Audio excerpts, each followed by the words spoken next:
Hello everybody, Jose Rodriguez. As a follow-up from my last video that I just talked about monitor calibration and such, you want to have a condition where what you see is what you get.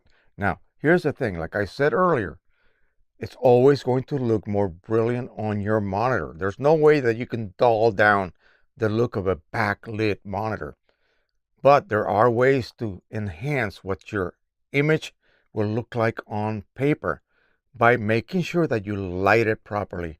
That means a strong light, and it has to be balanced. So if your profile that you use is a D50 illumination balance profile, the way that most profiles that you get or download are, including all of the OEM profiles, then you need to also view your image under those conditions. Now, neutrality is everything. People are always attempting to get that neutral look.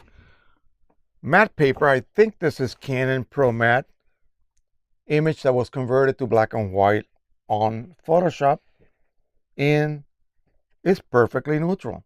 There is not a bit of non-neutrality, if you will, linearly from the blackest black to like the whitest white here. Complete range of tones, they all look neutral. This is your goal. You want to be able to achieve this, and once you have that nailed down, there is no irregularities, or there is no where today you get a slight magenta print or tomorrow you get a slight greenish print. No, you should get always neutral results. This is another paper, another type of paper. Again, neutral. Keep in mind that the paper color by itself will impart a little bit of a hue to your final image. If you have a very warm, say rough texture paper, that will change the look. Now, if you're using a custom ICC profile for that particular paper, it will take into account the slight warm or tan, say, color of the paper base, and it will adjust for that. So you will still get a neutral looking monochrome print. Let's jump over to color. Now, here is a sunset that to me was absolutely glorious. I mean, I thought aliens were going to be popping out of the sky in a minute. This looks just like my screen, okay? And it does contain some added gamut colors that will reproduce quite well, even that kind of very saturated image. Here's some more matte work. Again, this is purposely made this way. I actually edited so that it was not neutral, and that level of non-neutrality was reproduced by the printer. That's your goal. Even when you're not printing a neutral image, in other words, you made it, you shifted it toward one color, you want that to be reproduced faithfully by your printer. The only way to achieve that is by getting it to produce a perfectly neutral result to begin with, period. Once you achieve that, then you can begin to shift out of that point of neutrality, okay? One way or another. Same thing here. I took a monochrome print and I added a sepia tone to it.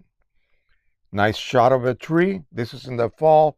Of course, I would have preferred it in color, but the image that I had was already converted to black and white, unfortunately, and it was saved over itself, which is really bad because now I have no way to go back to the original condition.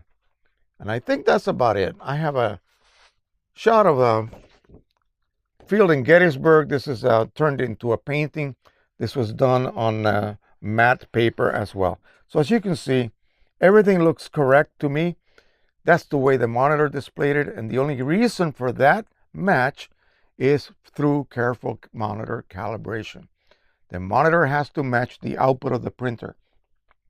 I don't want to get into the situation where I have to adjust my output. I have to adjust my image. I have to shift it so that it looks wrong, only so that it will print correctly. That's the wrong approach, okay? Accept that, please. Is the wrong approach. You need to set your monitor condition so that it matches the output of your printer. standard image is king here. This is what you need to do. Okay? Take that to the bank. I know that other people have different approaches, but believe me, this has worked for me. Okay? And I could just forget it and not share that with anyone. But I'm not going to. I'm not that type of guy. So there you go. That is all you need to do. Match your monitor to the output of your printer by using the standard image, standard paper for that printer, settings in the driver for full color management in the driver, and choose ICM. That way the driver will use the ICC profile for that particular Canon or Epson paper, and you will get a full-blown color managed output on that print, which is of course of your standard image. That is it. Then you take that over to the computer, and you may have to recalibrate and adjust the color temperature slightly this way or that way. Okay? You're not changing anything else, remember. All right. Thank you so much. Don't forget to subscribe, share, and like. And again, of course, happy printing, everybody. Bye-bye.